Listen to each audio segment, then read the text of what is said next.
Isinuko natin si Rodrigo Roa Duterte sa dayuhan na para bang wala siyang sariling bayan. Since when did the Philippines become a province of The Hague? As far as we are concerned, we're no longer members of the ICC. And as non-members, can we possibly fall under the jurisdiction of the ICC?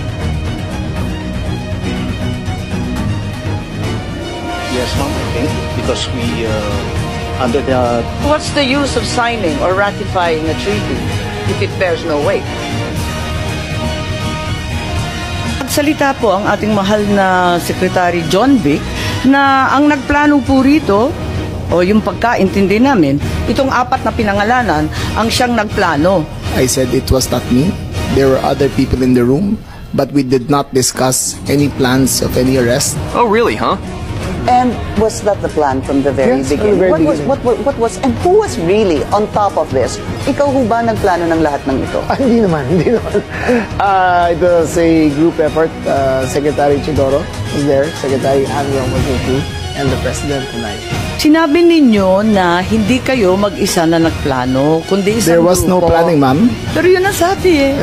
I said, hindi ako nagplano. Marami May kaming- isang grupo na Ang nagplano. We were all talking about a rumor, ma'am, and that was all. Rumor lang yon. Yes, ma'am.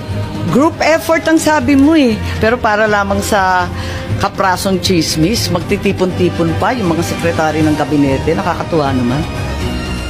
Call it what you may, ma'am. Walang magawa. The only information we got was the words of the former president in Hong Kong. Sa Hong Kong. Sa Hong Kong, ma'am. Na andyan na. Yes, ma'am. Siya pang nauna, hindi kayo. Yes, ma'am. Nakakatuwa, ano? Meron po tinatawag na red diffusion, blue diffusion. May kulay ba ito? Yung pinadala sa atin, anong kulay ng diffusion? Ito po ay wanted person diffusion. So, walang red notice. Hindi po siya red notice because the nature of the diffusion is... Eh bakit si Congressman Arnie Teves may red notice na, hindi pa natin nagagawa ng paraan? Hindi ko po masagot. Ma'am, yung kay Arnie Teves, ho. Ang pagkaintindi namin, red notice din ang sinasabi. Eh ngayon, lumalabas na wala kailanman na lumabas na red notice mula sa Interpol, kundi diffusion lamang. Baka dahil sa panahon, kasi mabilis po ang pagganap ng lahat, yung mga pangyayari. So, ibig sabihin, ang katotohanan, walang red notice. Mag-ingat po kayo, you're under oath, makokontempt po tayo. Was this warrant presented to PRRD at the time he was arrested? Pwede bang may sumagot? Si General Torre, mukhang kabisado niya. Siya yung nasa video eh. Soft copy was given to them on the tube. Ikaw naman Yes, ma'am. bumasa ng Miranda rights, hindi man lang yung prosecutor. Tinikoberan mo na yung papel ng DOJ, kaya sumagot ka ngayon. I-present po namin kay President Duterte na nasa Nabasa niya lahat, 250. 15 pages. Ang bilis-bilis lang lumabas eh. Hindi po niya nabasa yun. Hindi niya nabasa. Hindi niya. Pagpalagay natin hindi siya Vice President, she is an immediate member of the family. Ang immediate members of the family, 24 hours pwede bumisita sa amin, nakakulong kami. Eh ito hindi pa nakakulong.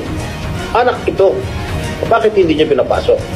Maliban doon, is this not a violation of RA 7438 that requires that you guarantee access to an attorney? Oh my God. Body who issued the warrant, sir. Nasa batas yan. On 2 counts, immediate family na, abagada pa niya. This is bigger than Duterte.